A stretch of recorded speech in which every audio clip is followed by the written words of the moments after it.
all, what is reading? We can find the answer for what is reading. Actually, reading is a perspective skills, and we can receive some kind of information. We are reading something. This something can be articles or magazines or some kind of books or maybe Wikipedia documents, and we can get the information. And now let's jump to the 5 strategies of reading. They are previewing and predicting, skimming and scanning, guessing from the context, paraphrasing. Actually, these strategies will help you to do reading efficiently. Now, let's talk about skimming and scanning. Actually, as I said before, reading is a characteristic of a good reader. Have a clear purpose in reading. If the reader have got some kind of real purpose, she or he knows why he or she is reading the text in order to get some information or in order to learn something new. We are reading and read silently. The good reader do not hesitate or do not rush up.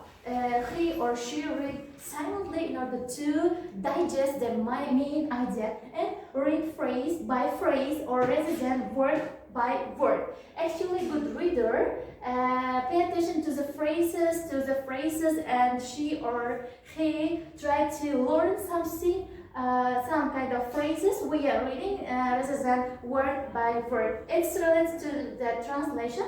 Good reader can understand the phrases from its meaning, and low level readers can understand only words, and in their mother tongue it's called word by word reading. This next one, concentrate on important information and also use different speeds and strategies for different reading tasks. Now I will give you extra information about reading strategies. If any type of text is given for you to do reading, you should read this text at least 5 times. For the first time, you should just read this text in order to understand what kind of text type it is and also what kind of topic it's written in it. And the second one, you should underline, or you should just find out the keywords and also unknown words, because it's the second language text, and some phrases or some words or some idioms cannot be understandable for us. In order to learn them, you should mark them out. And in our third reading strategies, you should read the text by translating to your mother tongue. In this step, you can improve your translation skill. And the fourth and fifth step, reading, you can improve your reading and also your coherence you can enhance. Actually, I can give you some information about what's reading. Reading is a knowledge process of deriving meaning from written and printed text. Via written and printed texts, we can understand the information which is given in the composition.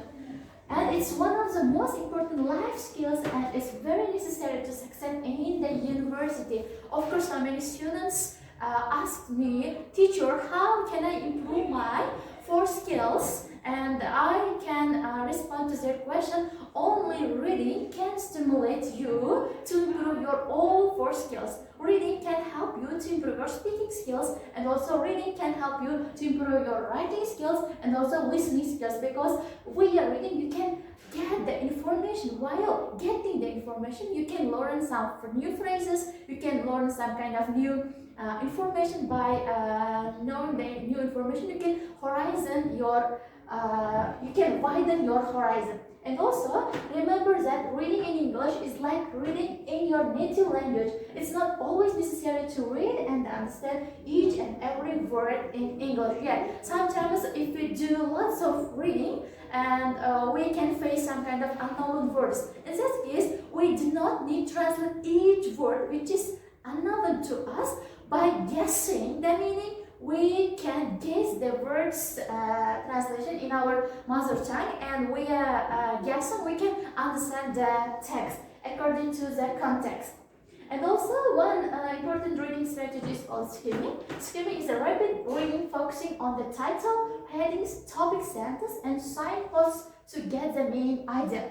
We don't need to read the full text. What we need is just skimming the text in order to get the information, sometimes in order to get the question or in order to find the answer to our question. For example, surveying a chapter or article or reviewing something you have read or choosing a magazine or book to buy in the bookstore. And intensive reading and extensive reading. Now let's jump this section. In intensive reading, we read the text carefully or in-depth reading. You read for details and extra specific in or on particular topics, or the kind of reading you do when you study, prepare a term paper or an oral report has several techniques or subtypes. In intensive reading, you read the text carefully in order to catch the details, in order to remember or in order to memorize some details or some maybe years or facts in intensive reading. Now let's jump to the types of reading. Types of reading, according to the reading types, they can be reading aloud or silent reading. According to the survey, some students are silent readers. They want to read something in a silent, peaceful places, and also some students want to read something really aloud. They can understand better when they read the text with their loud voice. And also intensive reading linguists and context makers can do intensive reading, and extensive reading may include skimming and scanning sections. And in extensive reading, you read longer texts, maybe whole magazines or the whole story, in order to not get the details or in order to memorize the facts. You just read in order to maybe relax or in order to maybe just do reading. You just maybe like to read Harry Potter. It's called intensive reading because you read these books in order to just guess what maybe happened in the Harry Potter film. You don't need to remember the facts, or you don't need to remember maybe the names of the members or the maybe heroes. It's just called intensive reading. Now we can see what's scanning and also intensive and extensive reading. That's all. Thank you for your attention.